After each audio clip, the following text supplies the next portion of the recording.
Now, what are the different types of training methods available for a HRD team? Training room instructions. This is a typical training room wherein you have employees and you have defined and designed a training course where you can carry out the course. There is first method, lectures or taught classes, wherein you have designed lecture type of training method. You have a group of people on a particular topic, you have a specialist who can give a lecture on that particular topic. Then you move on to the case study or role play and simulation types, where in case study a particular incident is given and people are asked to identify the different elements and the strategies involved so that they understand and bring out a holistic approach to the whole problem. Role play, wherein individuals are given different roles in an actual situation and they are asked to come out with their suggestions and what would their behavior be at the point in time in a particular role play. Simulation, this can be done where there are costly equipments involved, you cannot take any chances, you simulate a particular situation and trainees can identify with the actual work performance through the simulation exercise. Now, open or distance learning, that's another method.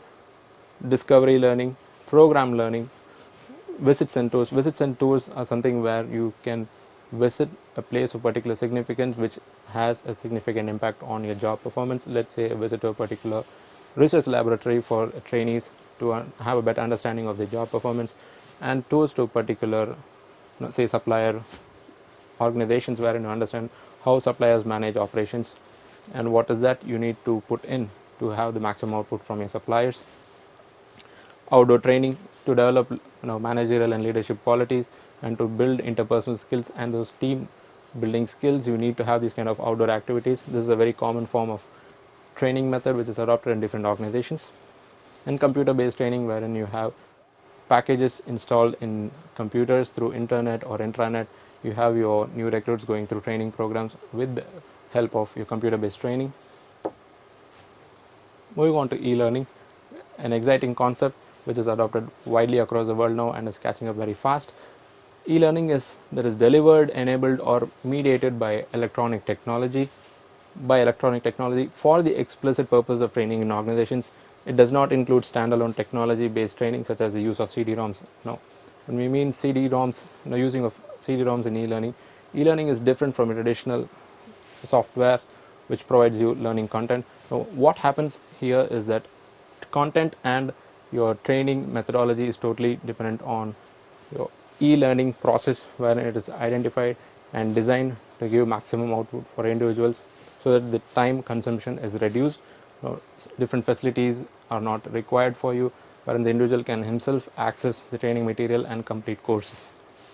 Software packages are available, off-the-shelf packages are available for you to incorporate e-learning. E-moderators are available, wherein subject matter experts are available to give you suggestions and clarify doubts when it comes to a particular course content. So moving on. Now, how do you evaluate the learning events? What is the purpose of evaluation? To determine the effectiveness of training. What was the overall effectiveness of the training methods and the programs which were given out for the employees, to help improve the design of training. Now, evaluation will definitely help you to improve the design of the training programs, to support accountability, because money, time and effort is involved. Now, evaluating training will give you a sort of accountability so that the efforts are channelized to bring out more effective programs.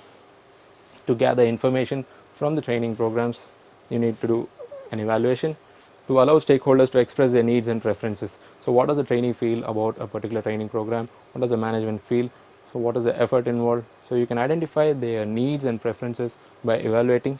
To provide management information. So management requires to know what was the training program all about, whether the behavior changed, the outcome was achieved, to give the management information based on this training program. So you need to evaluate your training efforts.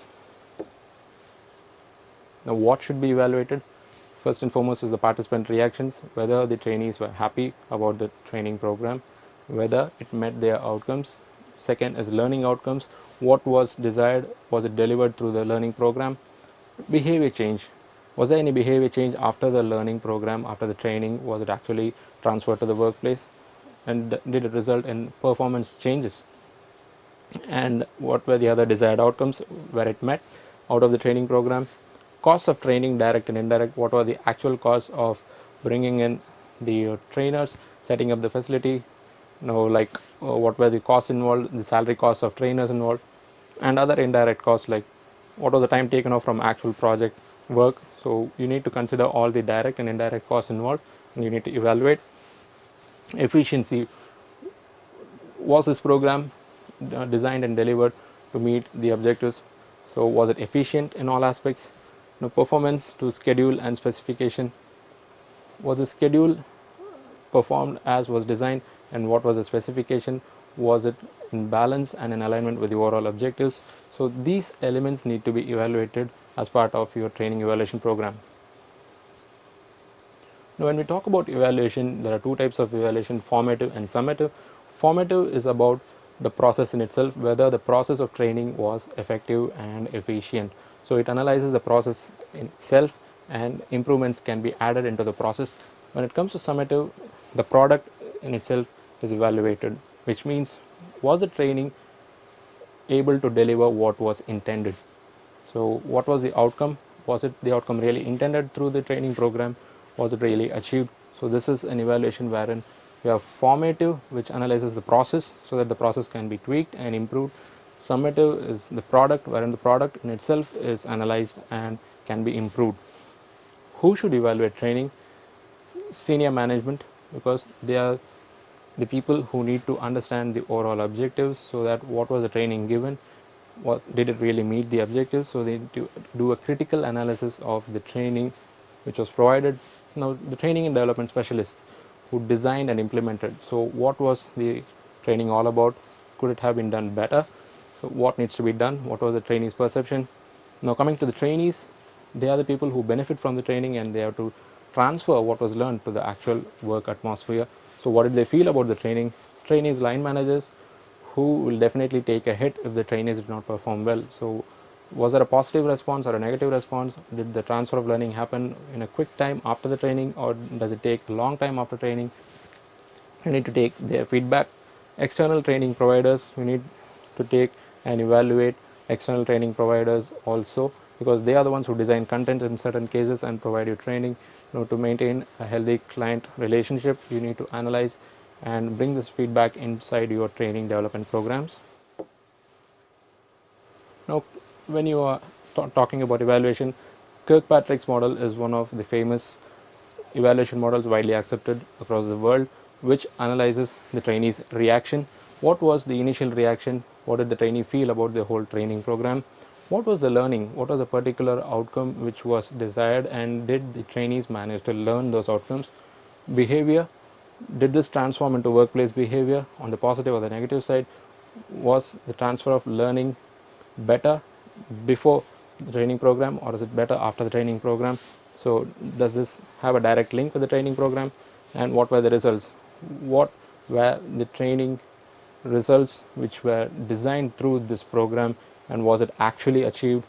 Did the organization achieve those results in what was in the mind?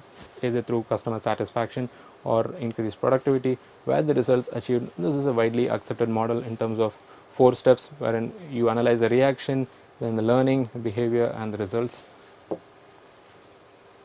Now moving on to the zero model, where, as we call, the context of training is analyzed. What is the input that you are going to provide as part of the training? What was the reaction of the people involved, the trainees, the different levels who were part of the training process, and what was the outcome or the desired behavior? This is another approach to evaluation. Now finally, having designed your training programs and implementing those training programs, how do you evaluate? What are the different evaluation approaches? We move on to the ROI model, or return on investment model. Return on investment is a measure of the monetary benefits obtained by an organization over a specified time period in return for a given investment in a training program. So an organization has to look into the effectiveness of a training endeavor by analyzing what was the cost involved, what was the time involved, and what was the effort, and was it in sync with the overall objectives of the organization, and what was the investment level, because this identifies for future investments whether you need to tweak those training programs to meet your requirements, or how do you go about setting other training programs to survive in the business. So training and development is an all important aspect of HRM because it's a very exciting concept, and more training technologies through e-learning is emerging. So let's hope there's more development in this field because it is a rapidly evolving field, and HRD professionals need to adapt quickly to design state-of-the-art programs to give maximum learning impact to the recruits in the organization. Thank you.